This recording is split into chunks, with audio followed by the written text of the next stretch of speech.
ফেব্রুয়ারি নির্বাচনের ধান শীষের কাটারি ডাক্তার দাম মোহাম্মদ সালামুল বাবু ভাই।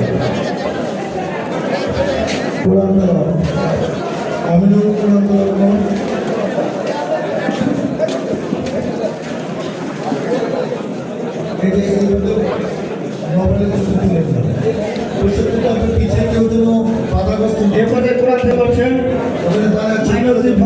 অনেকে দেখতে পাচ্ছেন। أعوذ بالله من الشيطان الرجيم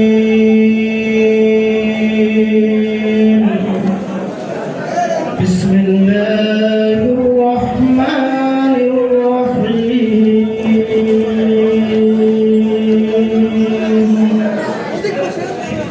والتين والزيتون وطور سينين وهذا البلد الأمين لقد خلقنا الإنسان في أحسن تقويم ثم رددناه أسفل سافلين إلا الذين آمنوا وعملوا الصالحات فلهم أجر غير ممنون فما يكذبك بعد بالدين أليس الله بأحكم الحاكمين ধন্যবাদ উপস্থিত সবাইকে। আমি মোহাম্মদ মাইনুদ্দিন ফরাইজি, সাধারণ সম্পাদক জমিয়তে উলামা ইসলাম আশুলিয়া থানা। মুফতি আমিনুল ইসলাম কাশিমি সভাপতি, ঢাকা জেলা উত্তর, জমিয়তে উলামা ইসলাম বাংলাদেশ। এরপরে আমরা কয়েকজন নার্সারি মালিকের কয়েকজন বক্তব্য শুনবো, তারপর এখানে কয়েকজন বক্তব্য রাখবো। আসসালামু আলাইকুম ওয়া রাহমাতুল্লাহ। আজকের এই মতবিনিময় সভার সম্মানিত সভাপতি, মঞ্চে উপবিষ্ট আছেন আমাদের সবার মাটি ও মানুষের গণমানুষের বিপ্লবী নেতা জনাব ডাক্তার দেওয়ান মোহাম্মদ সালাউদ্দিন বাবু সাহেব।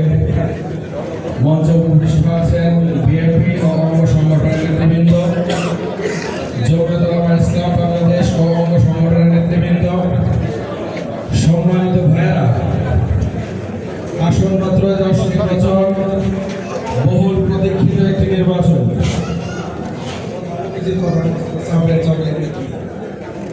আসন্ন ত্রয়োদশ জাতীয় সংসদ নির্বাচন অত্যন্ত বহুল প্রতীক্ষিত একটি নির্বাচন। দীর্ঘ 17 বছর অপেক্ষায় ছিলাম এই দিনটির জন্য। যেহেতু আমরা সকলেই খুবই আগ্রহী, এই নির্বাচনে আমরা আশা করছি সুষ্ঠু একটি নির্বাচন হবে এবং সুন্দর একটি ভোট হবে। আমি আপনাদেরকে একটি কথা বলতে চাই, যেহেতু আমরা সকলে ভোটাধিকার প্রয়োগ করব, ভোট দেব, দুইটা জিনিস সামনে নিয়ে আমাদেরকে ভোট দিতে হবে। একটা হলো আমরা এই বাংলাদেশি মানুষ, যাকে ভোট দিলে আগামীর বাংলাদেশ সুরক্ষিত থাকবে, যাদেরকে ভোট দিলে আগামী বাংলাদেশের স্বাধীনতা সার্বভৌমত্ব অটুট থাকবে, তাদেরকে আমাদের ভোট দিতে হবে। 2 নম্বর বিষয় হলো, যেহেতু আমরা বাংলাদেশি হওয়ার সাথে সাথে মুসলমান, সুতরাং যাদেরকে ভোট দিলে ইসলাম সুরক্ষিত থাকবে, ইসলামের গায়ে কোনো কাঁটার আঘাত লাগবে না, ওই ধরনের মানুষদেরকে ভোট দিতে হবে, যারা ইসলামের সব কিছুকে শ্রদ্ধার সাথে ইসলামী মূল্যবোধকে মাথায় নিয়ে যারা সরকার পরিচালনা করবে।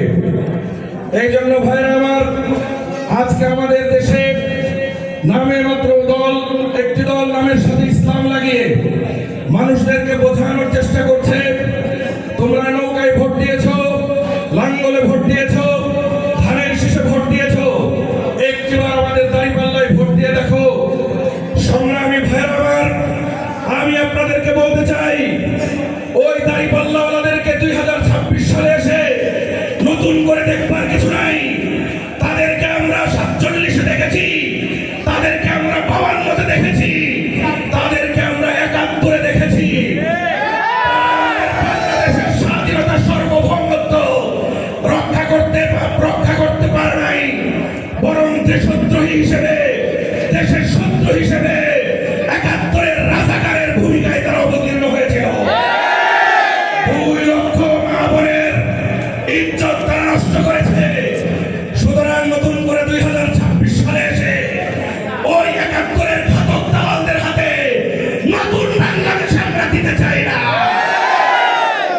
নামের ভিতরে ইসলাম, নামের সাথে ইসলাম থাকলে কি ইসলাম হয়?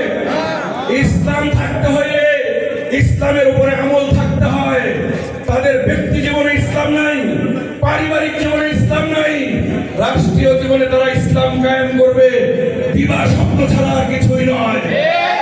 তারা আমাদেরকে বলে, অন্যান্য সংগঠনের ব্যাপারে বলে এরা চাঁদাবাজি করে, এদেরকে ভোট দিও না। ওরে ভাই, ওরা যে চাঁদাবাজি করে, হাদিয়ার নামে চাঁদাবাজি করে। আমাদের থেকে, বিএনপির থেকে বেশি চাঁদাবাজি করে ওরা হাদিয়ার নামে কথা বলেন। ঠিক এই জন্য ভাইরা আমার, সময় কম, আমি আপনাদের কাছে আহ্বান জানাবো, আগামী বাংলাদেশ সুরক্ষিত রাখতে হলে, স্বাধীনতা সার্বভৌমত্ব ঠিক রাখতে হলে, এই দেশে ইসলাম মুসলমানদেরকে ঠিক রাখতে হলে 12 তারিখে দেশ নেতা তারেক রহমানের হাতকে শক্তিশালী করতে হলে 12 তারিখ সারাদিন ধানের শীষে সালাউদ্দিন বাবু ভাইকে ভোট দিয়ে জয়যুক্ত করে এমপি নয় মন্ত্রীর মালা গলায় পরাইতে চায়।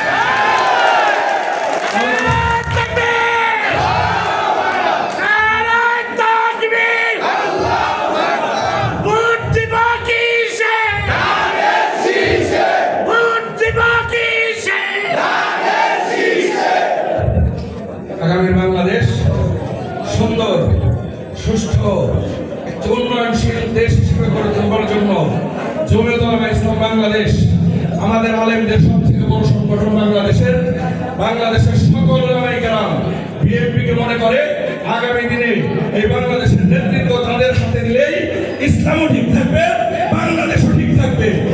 এই জন্য আমরা ইনশাআল্লাহ বিএনপিকে জয়যুক্ত করার জন্য যা কিছু করার প্রয়োজন সব কিছু করতে তৈরি আছি। আল্লাহ তৌফিক দান করেন, সবাই বলেন আমিন। ধন্যবাদ।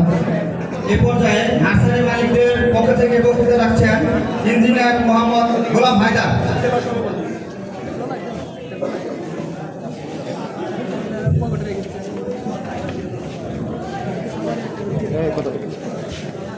আসসালামু আলাইকুম, সকলকে শুভেচ্ছা।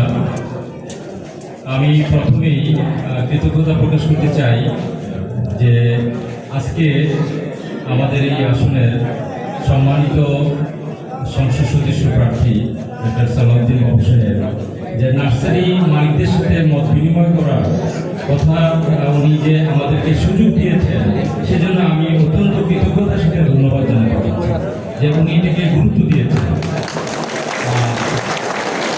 রাজনৈতিক বক্তব্য আমি যেহেতু এটি সংগঠন এবং আমাদের নার্সারি মালিকদের পক্ষ থেকে কথা বলতে আসছি, আমাদের প্রথম বক্তা যে বক্তব্য দিয়ে গিয়েছেন এটি হলো আমাদের বক্তব্য। আপনারা নিশ্চয়ই মনোযোগ সহকারে কথাগুলি শুনেছেন। 55 বছর পরে আমরা নতুনভাবে দেখতে চাই না, 26-এ এসে বাংলাদেশকে নতুনভাবে আমাদের দেখার কিছু নাই। ওনার বক্তব্যই আমাদের বক্তব্য, রাজনৈতিক বক্তব্য। যেহেতু এটি মত বিনিময় সভা, সেজন্য আমি কিছু কথা বলতে চাই এই নার্সারি বিষয় নিয়ে। আপনারা জানেন যে জনাব তারেক রহমান সাহেব যখন বাংলাদেশে প্রথম আসছেন, এই 17 বছর পর উনি কিন্তু ওনার যে আই হ্যাভ এ প্ল্যান, সেখানে কিন্তু উনি একটি গাছ লাগানোর একটি ওনার প্রকল্পের কথা বলেছেন। ওনার যতগুলো আইডিয়া আছে তার মধ্যে গাছকে উনি গুরুত্ব দিয়েছেন। উনি বলেছে যে বাংলাদেশে আগামী 5 বছরে ওনারা ক্ষমতায় আসলে 25 কোটি গাছ লাগাবেন, এবং এই 25 কোটি গাছ কিভাবে লাগালে কি করতে হবে, আমি বিশ্বাস করি এই 19 আসনের যিনি সংসদ সদস্য প্রতিদ্বন্দ্বিতা করছেন, উনি ইনশাল্লাহ আপনাদের আমাদের ভোটে পাশ করবেন। উনি রাষ্ট্রীয় ক্ষমতায় ওনারা আসলে, আমাদের যে প্রথম বক্তা বলেছেন উনি শুধু এমপি না, উনি মন্ত্রী হবে, আমিও বিশ্বাস করি। এবং আমি সেই জন্যই বলতে চাই যে পলিসি লেভেলে এই গাছ নিয়ে দু একটি বিষয় ওনার জানা থাকলে আমার মনে হয় উনি আমাদের পক্ষ হয়ে কথাগুলি বলতে পারবেন। বাংলাদেশে আপনি জানলে খুবই খুশি হবেন যে প্রায় 20,000-এর বেশি নার্সারি আছে সারা বাংলাদেশে, এবং সেই 20,000 নার্সারির বাংলাদেশে যে প্রতি বছর চারা কলম উৎপাদন হয়, তার 85 থেকে 90% চারা কলম উৎপাদন করে এই বেসরকারি নার্সারি মালিকরা। আপনি সবাই যদি আবার মনে করি যে সরকার হয়তো অনেক চারা তৈরি করে, আমরা সেদিকে যদি বসে থাকি যে সরকারি ব্যবস্থাপনা থেকে চারাগুলি আসবে, তাহলে আমার মনে হয় এই প্ল্যানিংয়ে একটা বড় গ্যাপ থেকে যাবে। সেজন্য আমি এই তথ্যটা আপনাকে দিতে চাই যে 85 থেকে 90% চারা বেসরকারি নার্সারি মালিকরা উৎপাদন করে। অতএব এই পলিসিতে বেসরকারি নার্সারি মালিকদের সাথে ডায়ালগ অত্যন্ত জরুরি। সেই বিষয়টি আমি একটি কথা আপনাকে জানাতে চাই। আরেকটি বিষয় অত্যন্ত গুরুত্ব সহকারে বলতে চাই, এই যে 20,000 নার্সারি সারা বাংলাদেশ থেকে, এই আশুলিয়া আপনার কনস্টিটিউশনে প্রায় 500 নার্সারি আছে এই সাভার আশুলিয়াতে, এবং এই 500 নার্সারি বাংলাদেশের সত্যিকার অর্থে যে নার্সারি শিল্পের যে লিড দেওয়া সেটি করে এই আশুলিয়াতে। এবং আমি ছোট্ট একটা উদাহরণ দিলে আপনারা বুঝতে পারবেন, জাতীয় যে বৃক্ষ মেলা হয় তার 90% স্টল থাকে এই আশুলিয়ার। সেটি একটি উদাহরণ দিলে আপনি বুঝতে পারবেন যে এই আশুলিয়ার এই 500 নার্সারি জাতীয়ভাবে কি অবদান রাখছে। তো সেই জন্য এটি একটি অত্যন্ত গুরুত্বপূর্ণ একটি শিল্প আপনার এলাকায়, এবং এই বিষয়টি আপনাকে গুরুত্ব সহকারে দেখতে হবে। এবং আরেকটি বিষয় হলো যে এখানে ধরুন এই 500 নার্সারিতে 5 জন করেও যদি কর্মচারী থাকে তাহলে প্রায় 2500, এবং প্রতিটা কর্মচারীদের এবং মালিকদের মিলিয়ে যদি অন্তত 3 থেকে 4টি ভোট থাকে প্রায় 10,000। আমি আপনাদের কাছে আহ্বান রাখবো, এই 10,000 ভোট আমরা নিশ্চিত করতে চাই আজকে যে এটি সালাউদ্দিন বাবুর ধানের শীষে 19 আসনে আমরা দিয়ে আমাদের স্বার্থে দিব। কারণ আমাদের স্বার্থেই দিব। যদি আমরা আসলে চাই, আমরা দীর্ঘদিন যাবৎ বলে আসছি যে নার্সারি শিল্পটাকে যদি আমরা আন্তর্জাতিকভাবে এটাকে পৌঁছাতে চাই, আমাদের সেই যোগ্যতা এখন আছে, আমরা সেইভাবে সক্ষম, কিন্তু আমরা পলিসি লেভেলে কথাগুলি বলতে পারছি না। এবং এই নার্সারি শিল্পের হাব হতে হবে এই আশুলিয়া, ঢাকার অত্যন্ত সন্নিকটে আশুলিয়াতে নার্সারি শিল্পের হাব হতে হবে, এবং এখান থেকেই রপ্তানিযোগ্য চারা কলম আমরা তৈরি করতে পারবো। সেই সব দিক থেকে আমি মনে করি যে এটি অত্যন্ত গুরুত্বপূর্ণ একটি জায়গা, এবং এই শিল্পটি আপনার এই আসনে অত্যন্ত গুরুত্বপূর্ণ এটি।